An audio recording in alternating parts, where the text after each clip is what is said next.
Number 21, we have Lucia invest $5,000 at a rate of 4.5% per year.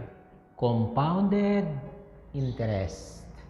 So we are going to calculate the value of her investment at the end of 7 years. So our formula here, because this one is compound interest, is this one. A, or the amount, is equal to the principal investment times 1 plus the percent, the rate here, times the number of years or the time, T. So the A here includes the principal and the interest. So unlike in simple interest, I equals PRT, the I there is only the interest and the principal is not included there. So here we have the investment and the interest.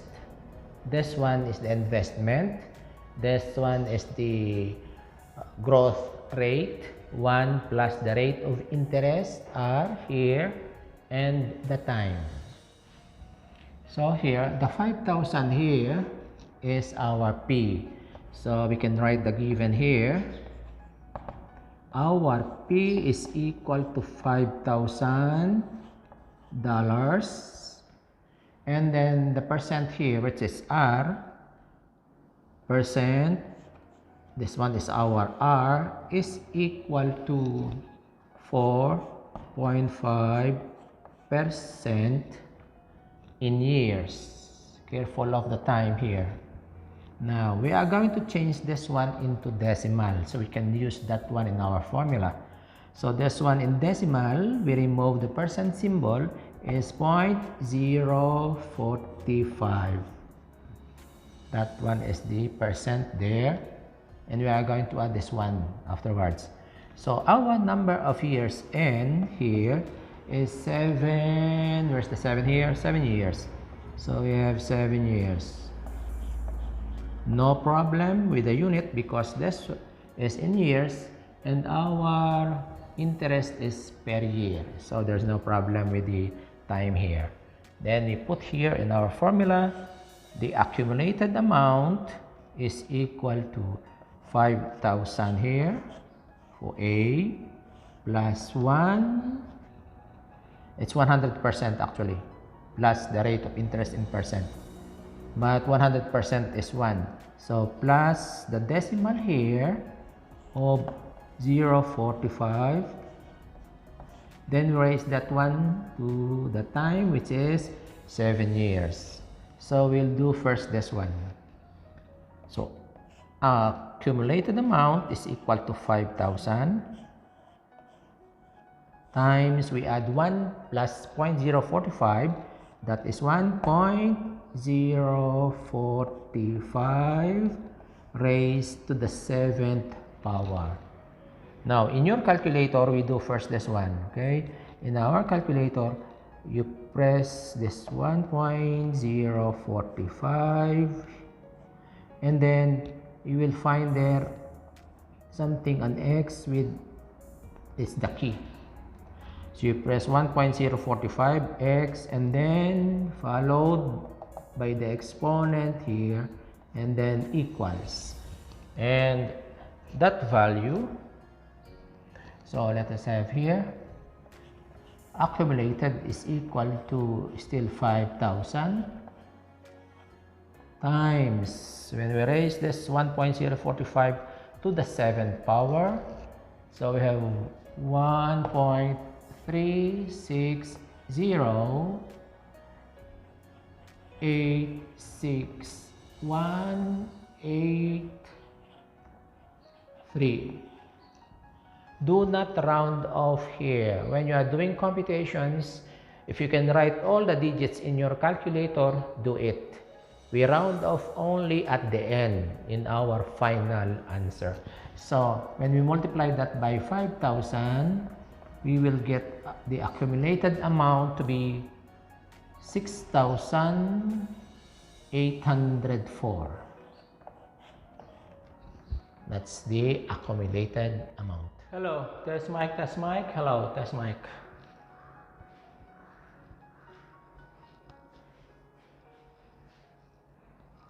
Number 22, we have this graph and we have our line L. So our line L intersects at -3 on the y-axis and here 1, -1. So it is slanting to the right, meaning the slope of this line is positive. So A, find the equation of line L in the form y equals mx plus c. This one is the slope-intercept form equation or formula for our line. This one, the m is the slope. So we have to find first the slope of this line. The c is the y-intercept. And we can see here directly that our c or the y-intercept is -3. So we can put here c is equal to -3. So all we need to do is just get the m, the slope. So for the m is y over x. It means that in the upper part, we start going up or going down. So if we are going up, it is positive. If we are going down, then it is negative. And then after that one, we need to go to the right or to the left. When we go to the right, it means it is positive. If we are going to the left, it is negative. So where do we start there? We can start here at -3 because we know it's the intersection, which is really the -3. So the slope here is, let us put a line here. So we start with the vertical. So here we are going here because we know this one is exactly in the intersection of the x and y axis here. So we go up. It means this one is positive. So count 1 and 2. So we're here. So this one is positive 2. And then we go to the right, which is positive also. But this one is only 1 to the right. So it is 1.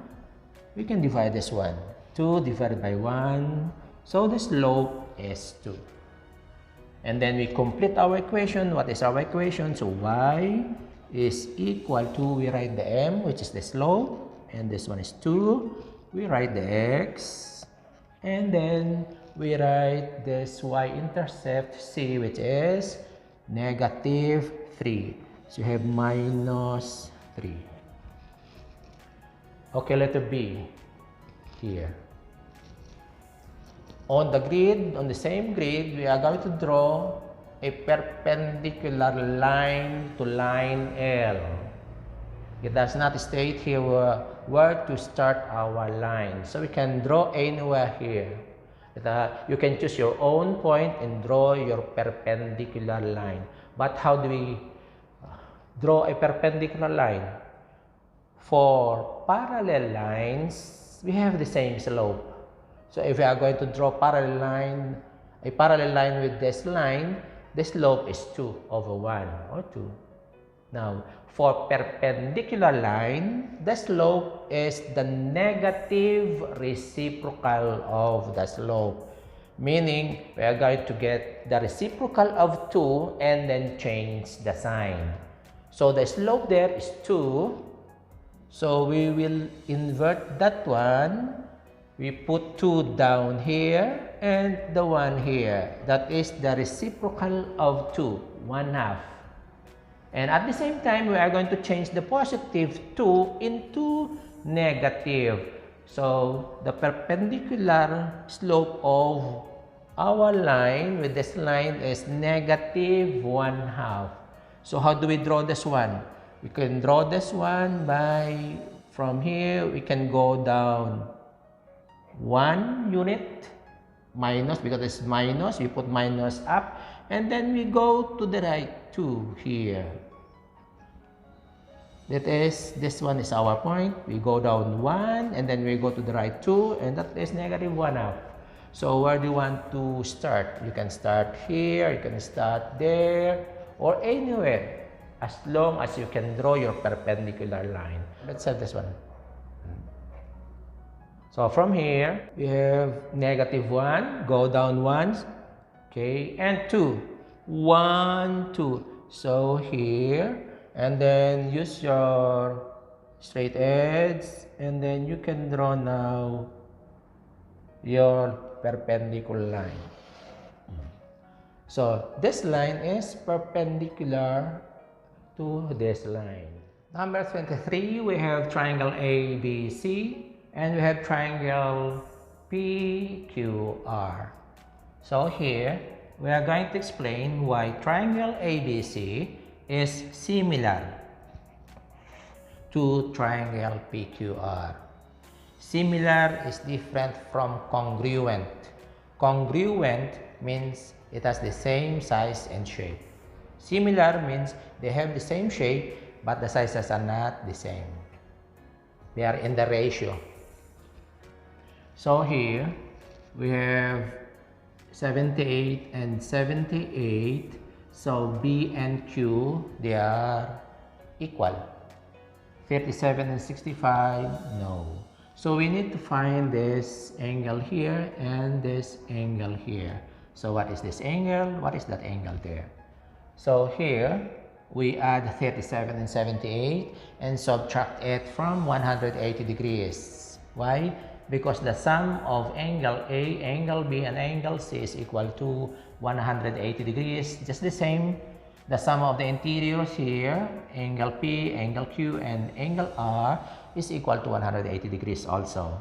So here, let's compute for angle C, and that one is 100. Angle C is equal to 180 degrees minus, we are going to add 37 plus 78 degrees. Okay, so this one is angle C here is equal to 180 minus, this one is 15, carry 1, 8, so we have 115 degrees. So our angle C here is 180 minus 115 is 65 degrees. So this one is 65 degrees. And here angle P, so for angle P, it's also 180 degrees minus, we add is 2, 78 degrees plus 65 degrees. So this one is 180 degrees minus 5, so we have 13, carry 1, so we have 143 degrees. And angle P is equal to 37 degrees. So this one is 37 degrees. So we have 37 here, we have 37 there, we have 78, 78, and we have 65, 65. So we need only two pairs of equal angles. So we need only the 65 here and the 78. Because if these two are equal, then what can we say about the third angle? They are also equal. Or angle, angle, angle, they are all equal. Therefore, they are similar. But we need only two to prove that our triangle are similar. Two pairs. So our reason here, they are similar because we have two pairs of equal angles. Okay, we have two pairs of equal angles. That's why this triangle ABC and triangle PQR are similar triangles.